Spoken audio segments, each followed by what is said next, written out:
Assalamualaikum. Halo semuanya. Selamat datang di Podcasti dengan aku Kira dan partner aku Riz. Di sini kita akan membahas tentang pemilihan jurusan dan juga beradaptasi di dunia perkuliahan. Episode ini adalah episode spesial karena kita kedatangan bintang tamu. Kakak bisa memperkenalkan dirinya masing-masing ya? Boleh.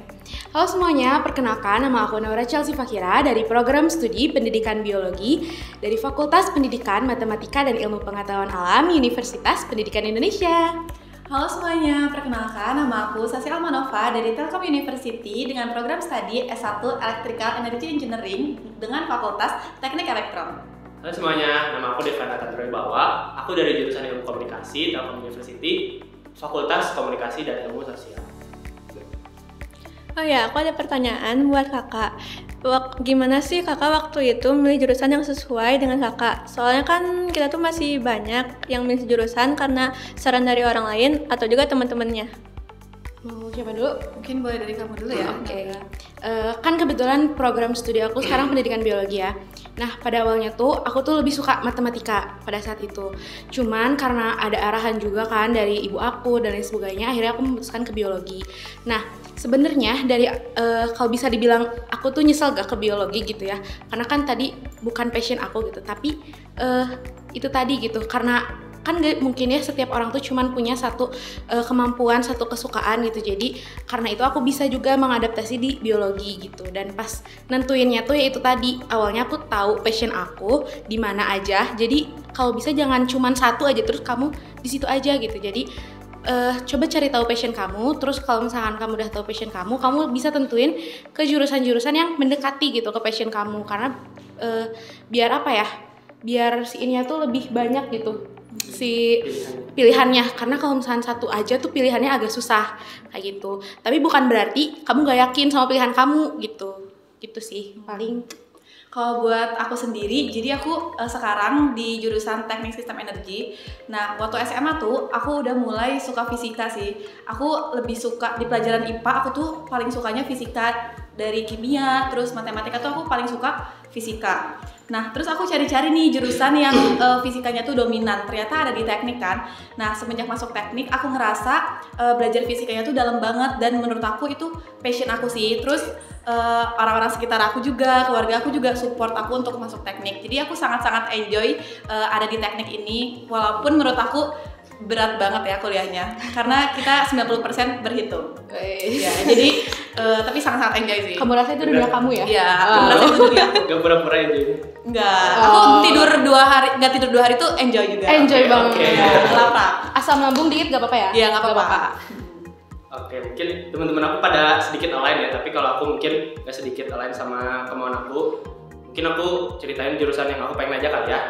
Kebetulan aku pengen psikologi itu karena banyak faktor sih. Salah satunya adalah join OSIS dan jadi ketua OSIS di sekolah ini gitu. Dari situ aku nyadar kalau ternyata aku suka banget ngurusin orang, apalagi ngurusin kayak gimana orang berpikir, kayak nanya-nanya gitu loh. Gimana caranya biar aku tetap membuat kondisi motivasi mereka tuh tetap naik sedangkan ya lagi down gitu. Dan di situ aku nemuin lah sesuai apa isi hati aku. Jadi aku pengen ini psikologi dari banyak kegiatan gitu. Jadi kalau tips dari aku mungkin perbanyak kegiatan di luar sekolah, terutama yang non formal, organisasi yang kayak gitu itu membantu banget buat kalian nyari passion yang kalian inginin di jurusan kuliah nanti.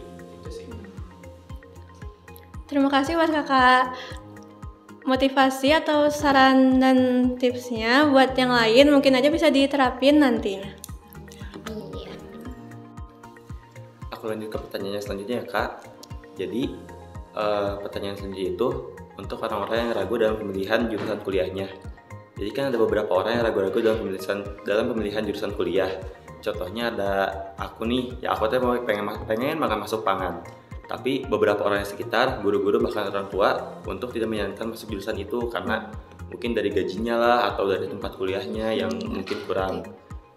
Padahal aku pengen banget masuknya gitu. Nah untuk sarannya nih, apakah kita tetap pilih ke jurusan itu atau kita mungkin perbandingan dulu sama saran orang lain? Mereka jawabannya. Kalau menurut aku sih kita harus yakin ya sama diri sendiri, karena kita tuh nanti yang bakal diandelin tuh adalah diri kita sendiri. Terus kita juga bakal yang bakal nentuin arah hidup kita mau kemana. Jadi menurut aku kita harus punya planning sih di masa depan kita bakal jadi apa. Contohnya nih, aku pengen jadi engineer, makanya aku masuk teknik gitu. Terus aku juga yakinin orang tua aku jadi engineer tuh gimana sih. Terus aku juga yakinin lingkungan aku kayak gimana sih jadi engineer tuh, gitu sih. Kayaknya aku sedikit berbeda ya jawabannya. Aku bisa dibilang cukup picky dalam memilih masukan yang datang dari orang lain. Jadi aku nggak semerta-merta kalau misalkan dari A aku nyuruh ke sini, aku nyuruh ke sana, tapi aku akan masukin itu karena ada kriteria dulu. Misalkan aku cuma menerima masukan dari orang-orang terdekat aja gitu yang udah kenal aku secara dalam, dan itu terbukti efektif kalau di aku, karena dari situ aku nemuin jurusan yang benar-benar aku pengen, dan ujung-ujungnya pun kalau kita kuliah kita yang jalanin dan bukan orang yang jalanin. Jadi kalau misalkan kalian ada kecenderungan buat dengerin orang lain, dan mungkin kalau misalkan orang lain nanti itu gak ngasih semacam pujian, nanti kalau kalian udah masuk ke sana itu bisa sedikit sakit sih. Jadi mungkin lebih rely ke diri sendiri aja sih. Kita juga nggak akan enjoy ya. Iya, kalau tertekan. Tetap ke diri sendiri sih. Aku setuju sama Devan. Soalnya kan tadi juga aku bilang kan, kalau misalnya sebelumnya tuh aku pengennya matematika, tapi ibu aku orang terdekat kan itu masih sarannya tuh ke biologi aja. Mungkin karena prospek nanti ke depannya juga, dan lulusnya juga lebih gampang ya daripada matematika. Jadi ya akhirnya aku memutuskan ke situ, dan tentu juga nanti kan pasti kayak bakal ada rasio yang lulusnya kamu segimana. Sebenarnya sih kita nggak bisa percaya penuh ya sama hal itu. Cuman itu bisa dijadiin patokan gitu. Kamu bisa ngecek yang tadi kamu mau sama pilihan-pilihan yang emang udah dikasih gitu sama yang lain gitu. Ya seenggaknya kalau misalnya memang kamu merasa yang dikasih saran sama orang lain itu cocok sama kamu, bisa dijadiin salah satu opsi lah untuk kamu kayak gitu.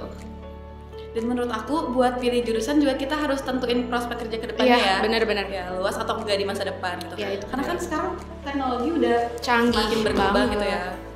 Lebih ke reality check lagi sih, tapi sedikit setuju dan sedikit enggak sih kalau prospek kerja kalau aku. Karena aku sendiri memandang kuliah ya belajar gitu, mengasah pemikiran kita. Kalau kerja mah misalkan pikiran kita udah terasah, kita bisa bikin lapangan kerja sendiri, bisa dan sebagainya. Dan mungkin kalau prospek kerja yaitu sebagai upaya kita buat ngeyakinin orang tua aja gitu kalau kita tuh emang mau di jurusan ini. Kalau selebihnya ya udah nanti mungkin kita bisa nilai ke pemikiran kita. Ya, berarti niat pertama kita kuliah tuh untuk belajar dan menambah pengalaman gitu ya. Semangat. Berarti kalau untuk penerima saran, kalau untuk yang dari saran itu dari orang-orang terdekat aja ya? Ya, Kalau alangkah baiknya ya. Oh ya Kak, aku mau nanya nih. Pas awal masuk kuliah itu pasti ada tantangan yang baru kan? Nah, Kakak waktu itu paling kurang atau susah di adaptasi yang bagian mana? Oke. Devan. Dari aku kali ya. Boleh. Aku ya. Oke.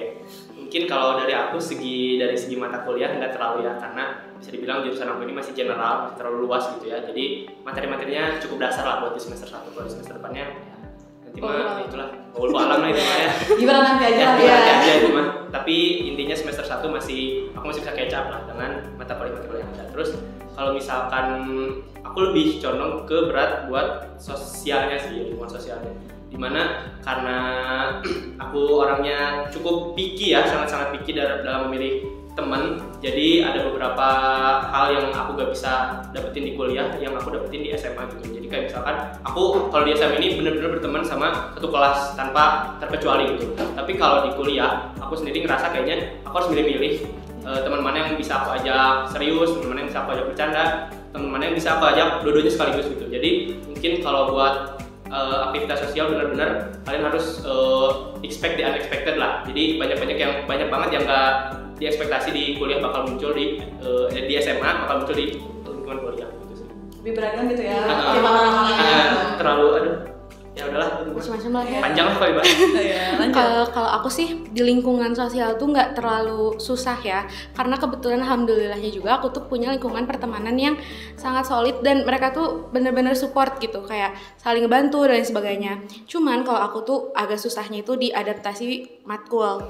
Gak tau kenapa sebenarnya biologinya tuh biologi SMA, tapi itu tuh kan lebih masuk ke kimia ya, apalagi yang itu tuh susah banget guys, kayak jadi pas awal-awal udah materinya susah, banyak project, tugas dan sebagainya. Apalagi kan aku semester 1 udah masuk ke lab, dan itu kan kalau di FI kan labnya kurang kan, kita jarang gitu masuk ke lab terus kayak dasar-dasar di lab tuh ya itu gitu susah gitu. Mungkin di kuliah lebih detail gitu ya. Lebih detail dan kita tuh kayak udah harus tahu dasar ke lab tuh harus gimana kayak gitu, ditambah sama tugasnya tuh yang kayak bahkan ada dosen yang literally seminggu sekali tuh tugas terus deadline seminggu dikasih lagi. Jadi di situ tuh susahnya, bahkan aku sempat kaget kayak semester 1 udah dikasih tugas buat modul buat LKPD yang hitungannya tuh kayak aku baru nyemplung, belum punya apa ya, Bisa berenang. belum bisa berenang, belum punya materinya gitu, tapi harus udah disuruh buat itu tuh agak susah sih, tapi gak apa-apa. Ini sedikit kebalikan lah ya dari aku. Iya.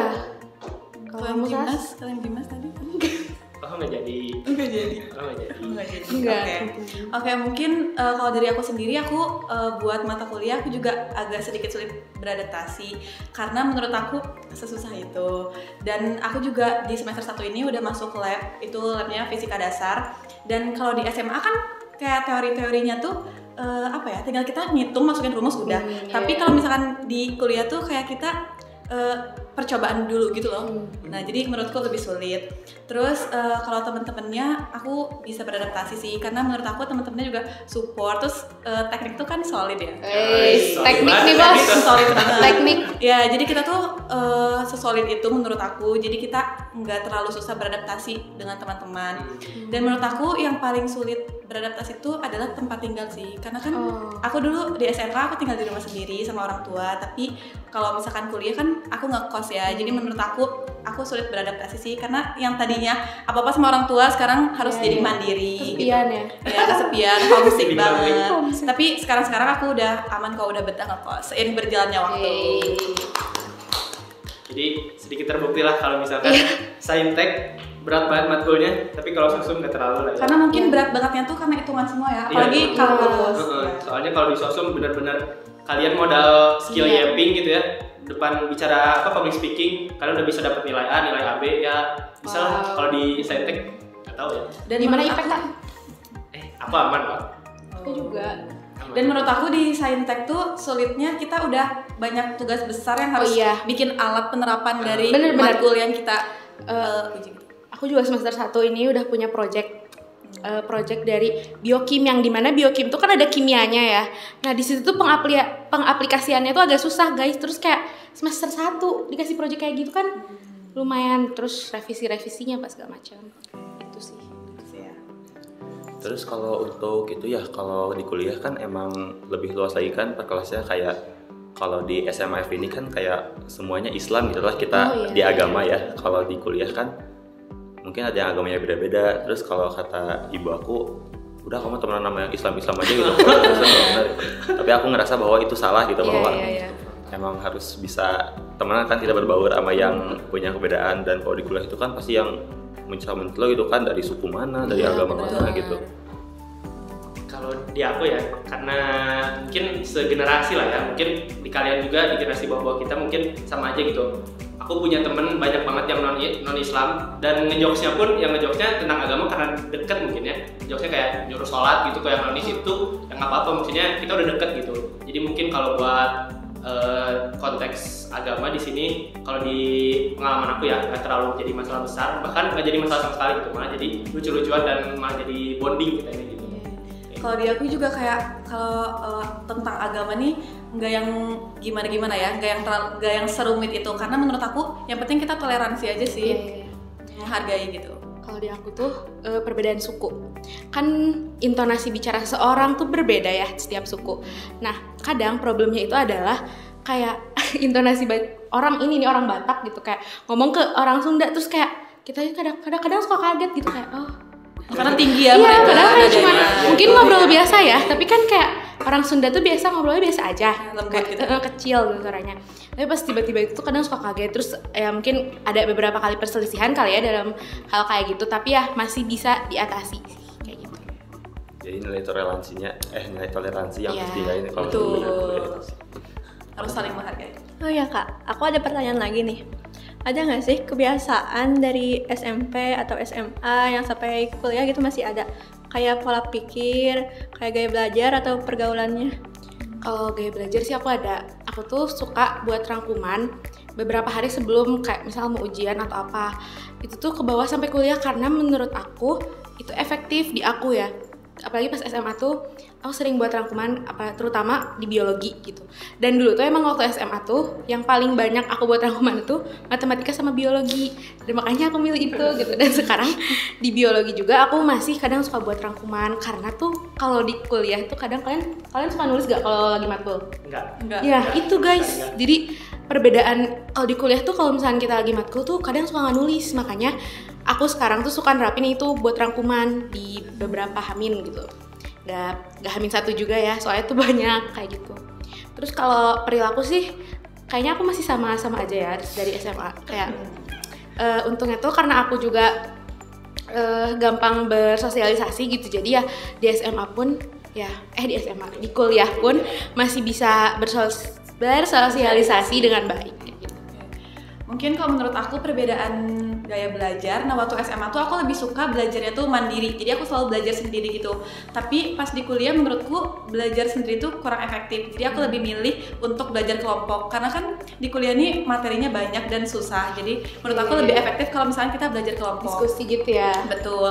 Jadi aku tuh ada kebiasaan sebelum UTS, UAS tuh aku selalu belajar kelompok gitu. Kadang kita belajar kelompoknya tuh bisa sampai subuh. Sama. Iya, bisa sampai subuh. Kadang kayak merasa terbantu gitu kalau belajar kelompok, merasa lebih terbantu karena kita udah belajar bareng-bareng sama teman gitu. Benar, setuju. Mungkin itu sih. Kalau perilaku kayaknya masih sama juga, dan menurut aku yang paling kebawa di perkuliahan itu tentang kepemimpinan ya, karena kan di kuliah tuh banyak banget kita belajar kelompok, dan menurut aku kalau kita jadi ketua kelompok kita bisa lebih memanage anggota kita. Benar sih.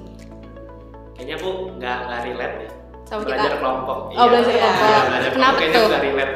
Kenapa nih? Kenapa ya? Karena yang udah aku bilang sebelumnya, aku benar-benar picky dan picky milih teman. Ya ada beberapa teman yang mungkin masuk kayaknya ini sombong banget kayak. Iya. Kriteria. Masuk ya kriteria lah ya. Dan itu tuh dikit banget, dan mungkin aku lebih suka belajar sendiri, tapi seakan ada orang gitu. Misalkan aku bikin kayak self podcast gitu loh. Ngerti. Tanya jawab sama diri sendiri, kayak ngejelasin kalau misalkan aku belum paham, berarti aku bakal berbata-bata dalam menjawabnya gitu. Terus iya sih bener banget yang tadi, yang kalau di pas matkul tuh bener-bener gak nyatet, kayak ngedengerin doang. Jadi ini juga kalau nggak salah udah diterapin di SMA tuh baru beberapa guru doang ya. Ada salah satu guru yang kalau misalkan sebelum pelajaran tuh harus udah ada catatannya dulu gitu. Jadi pas udah pelajaran kita bisa ngejawab pertanyaannya gitu, nggak usah baca-baca lagi. Terus buat perilaku mungkin ya masih ke bawah itu sih, milih-milih teman itu, karena benar-benar se-strict itu dalam memilih teman. Jadi aku lebih struggle di situ dari segi sosial sih. Untuk yang tadi yang nyatet waktu perkuliahan, mungkin di aku juga agak kurang relate ya. Kalau nyatet, aku tuh selalu nyatet. Dan Multitasking. ya, aku tuh selalu nyatet dan merhatiin dosen gitu. Jadi aku matanya merhatiin tapi tangannya nulis gitu. Iya, sampai aku tuh buku kalkulusnya segini. Wow. Iya. Beda. Karena kalau misalnya nggak nyatet, menurut aku kayak kita ngapain kuliah gitu loh. Maksudnya kayak ya Emang harus nyatet. ngapain deh? Ya, kita harus nyatet, soalnya kalau misalkan pas mau UTS atau UAS, aku tuh UTS atau UASnya nggak ada yang online, semuanya tuh onsite. Jadi menurut aku kalau misalnya kita nggak nyatet, kita nggak akan tahu materi yang kemarin karena sebanyak itu dan susah banget. Kalau aku kebalikan sama Sasi, karena kan kalau nyatet pas hari H itu tuh aku kan lupa nantinya. Jadi aku nyatet ke dekat-dekat, dan aku juga sama Sas. Karena kan aku tadi ke lab kan, jadi aku tuh ujiannya tuh di lab yang kayak 30 menit kamu nyari ini jadi praktek.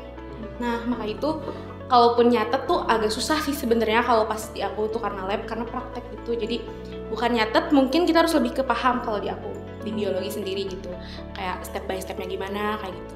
Waktu kamu praktikum ada post test, pre test gitu? Ya ada. Pas post testnya tuh ya biasa aja sih, post test gimana, pre test juga gimana. Cuman tuh di aku tuh ada salah satu matkul yang kayak namanya tuh uji kinerja, dan itu tuh kayak kamu nih 30 menit nyari stomata, diketok kamu pindah. Kayak OSCE ya? Ya, kayak mirip banget. Itu seru ya kalau kita bisa. Kalau enggak itu ya alam, soalnya itu tuh kita ditanya kayak alat listrik di lab tuh, kita ditanya kayak ini fungsinya untuk apa, cara makainya gimana, kita ngoperasiin langsung kayak gitu. Itu seru. Waktu itu juga aku ada namanya praktikum fisika dasar. Nah itu tuh dikasih modul yang bener-bener gede, tebal ya, gede, tebal. Dan kita tuh kalau misalkan mau praktikum, karena ada soal TPTA namanya, kita tuh harus belajar dari situ. Terus kita juga harus bisa ngoperasiin alatnya. Terus nanti di minggu ke-12 kita tuh harus mempresentasikan semua modul yang beratus-ratus lembar itu, dan kita harus paham semua alat yang ada di lab itu. Ya berarti kalau saintek tuh emang enaknya tuh dipahamin gitu ya. Dipahami. Jadi harus belajar terus nih kalau di saintek. Iya sih, emang diulang-ulang tuh perlu banget.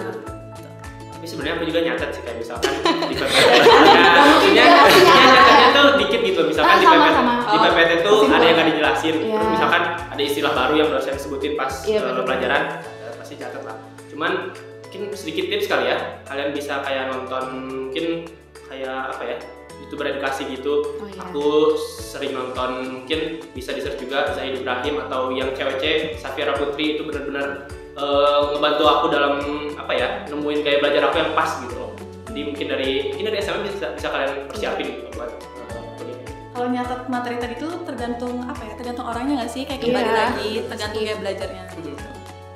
Tapi kalau emang dari lulusan FI ini kan, kalau di FI kan cara belajarnya kayak kebanyakan guru ya, kalau di FI kayak harus nyatet gitu. Jadi mungkin dari anak-anak juga kan, kalau misalnya yang gaya belajarnya cuma audio gitu ya, audio kan nggak akan masuk gitu, karena emang harus dasarnya di FI mah nyatet lagi gitu. Aku punya sedikit jawaban unik ini. Nggak tahu unik atau enggak sih, tapi ada salah satu apa ya, orang di kelas aku tuh dia bener-bener audio record gitu di HP-nya selama pelajaran. Ada kan? Berarti nggak terlalu unik lah ya. Tergantung. Karena temen aku juga dia orangnya kayak gitu. Dia minta izin ke dosen, dilarang teman-teman. Jadi kadang ada beberapa dosen yang kayak gitu, katanya udahlah nggak usah direkam-rekam. Kalau mau ya nanti juga ibu kasih PPT-nya. Kalau mau ya udah catat yang pentingnya gitu. Tapi itu balik lagi lah ya. Kalau misalkan kita emang mau diem-diem ya udahlah ya. Kan kita nggak tahu dosennya boleh atau enggak. Kalau nggak tahu ya udah. Diem-diem aja. Nah kalau dosen aku di perkuliahan, kalau dosen aku di perkuliahan tuh kayak lebih ngebebasin. Kayak kalian mau gimana cara belajarnya, ya udah gitu, terserah kalian. Gitu sih. Oh ya Kak, ada nggak nih tips buat adik-adiknya yang masih SMA, terutama kelas 12 yang mau nanti buat kuliah, pasti kan harus butuh motivasi buat siap gitu. Nanti gimana ke depannya gitu. Oke, kalau dari aku sendiri, aku orangnya suka belajar hal-hal baru. Jadi aku kuliah karena aku lebih pengen nambah pengalaman aku, dan aku juga pengen nambah wawasan aku. Dan untuk adik-adik semua, untuk masuk kuliah ini yang pertama tuh kita niatinnya untuk ibadah, karena kita bakal menuntut ilmu kan sampai akhir hayat hidup kita gitu. Jadi menurut aku tempuhlah pendidikan sampai ke negeri Cina. Kamu dari mana nih sekarang? Masih S1 kebetulan. Doain ya, semoga S2-nya bisa ke China. Amin.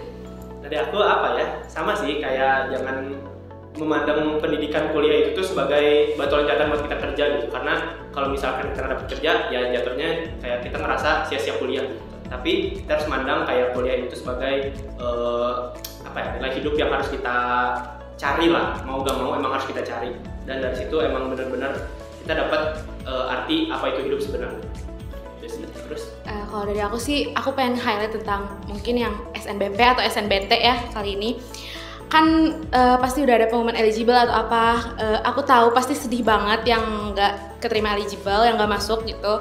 Tapi itu tuh bukan akhir guys, percaya. Karena aku juga termasuk orang yang ketolak di SNBP gitu kan. Dan bener-bener kayak SNBP tuh bukan satu-satunya jalan, itu tuh masih banyak banget jalan. Karena kayak kalau misalkan kalian berakhir di satu tuh, ya itu tadi gitu, kayak ya udah coba lagi gitu. Jangan sampai kayak kalian tuh ya udah satu nih gak mau lagi gitu, jangan.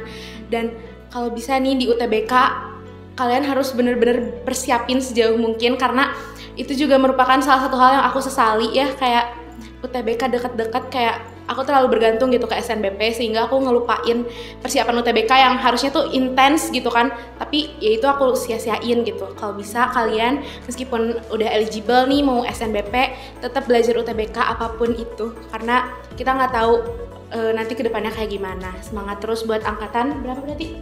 9. Oh ya, semangat terus angkatan 9.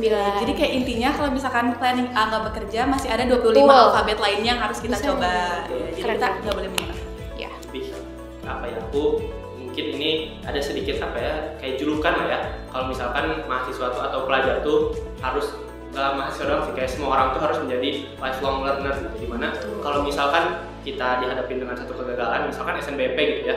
SNBP itu ya berarti kita harus belajar dari kesalahan itu, bukan malah kayak meratapi atau bahkan ngurung banget galau segalau-galaunya gitu. Sedangkan ya masih ada jalan yang lain gitu.